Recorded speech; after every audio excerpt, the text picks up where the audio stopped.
రంగంలో రాష్ట్రాన్ని తీర్చిదిద్దడానికి చర్యలు తీసుకుంటామని చెప్పారు.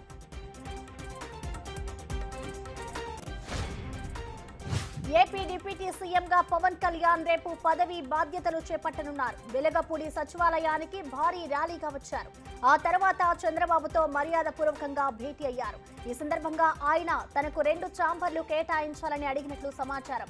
211, 212 ఛాంబర్లను పవన్ కోరుతున్నట్లు తెలుస్తోంది. దీనిపై క్లారిటీ రావాల్సి ఉంది. వరుస ఓటములతో కొట్టుమిట్టాడుతున్న బీఆర్ఎస్ కు మరో షాక్ తగలనుంది. గ్రేటర్ హైదరాబాద్ పరిధిలోని కొందరు బీఆర్ఎస్ ఎమ్మెల్యేలు కాంగ్రెస్ పార్టీలో చేరేందుకు సిద్ధంగా ఉన్నట్లు సమాచారం.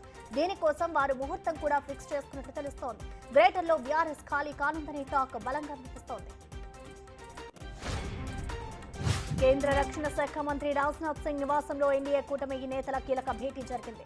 ఈ భేటీకి కిరణ్ రిజిజు, జైశంకర్, ధర్మేంద్ర ప్రధాన్, చిరాగ్ పాస్వాన్లు హాజరయ్యారు. లోక్సభ స్పీకర్, డిప్యూటీ స్పీకర్ ఎంపికపై చర్చించినట్లు సమాచారం. కిరణ్ రిజిజు పాల్గొనే నేపథ్యంలో రానున్న పార్లమెంటు సమావేశాలపై కూడా చర్చించే అవకాశం ఉంది.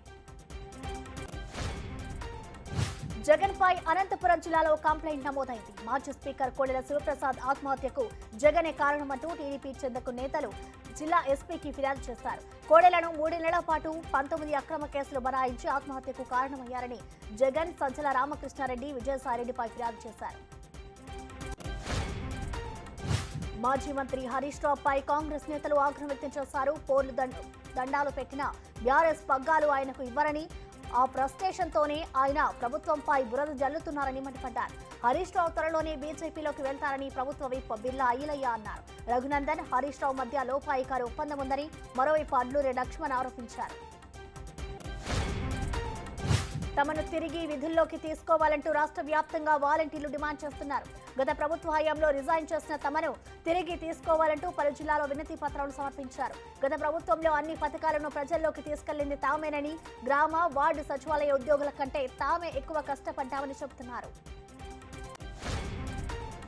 భద్రాద్రి కొత్తగూడెం జిల్లా సూరావుపేట మండలం నేమలిపేట గిరిజన ప్రాథమిక పాఠశాలలో ఉపాధ్యాయునిగా విధులు నిర్వహిస్తున్న లావుడియా రామ్దాస్ నాయక్ అదే గ్రామానికి చెందిన మహిళతో అక్రమ సంబంధం పెట్టుకున్నాడు. గ్రామస్తులు రెడీ హ్యాండెడ్ గా పట్టుకొని చెట్టుకు కట్టేసి దేహశుద్ధి చేశారు. కుటుంబ సభ్యులు మహిళను చితకబడ్డారు. శంషాబాద్ అంతర్జాతీయ విమానాశ్రయంకు బాంబు బెదిరింపు సందేశాలు అందాయి. బాంబు ఉందని ఎయిర్పోర్ట్ మెయిల్ కు బెదిరింపు సందేశం రావడంతో సిబ్బంది అప్రమత్తమయ్యారు. వెంటనే రంగంలోకి దిగిన సిఐఎస్ఎఫ్ బలగాలు క్షుణ్ణంగా తనిఖీలు నిర్వహిస్తున్నాయి. ఎయిర్పోర్ట్ మొత్తాన్ని జల్లెడ పడుతున్నారు. నెల్లూరు జిల్లా మర్రిపాడు మండలం కదిరి నాయుడుపల్లి అటవీ ప్రాంతంలో పెద్ద పులి కారుపై దాడి చేస్తున్నట్టు ఫిర్యాదు రావడంతో రంగంలోకి దిగిన అటవీ శాఖ అధికారులు అడవిని గాలిస్తున్నారు.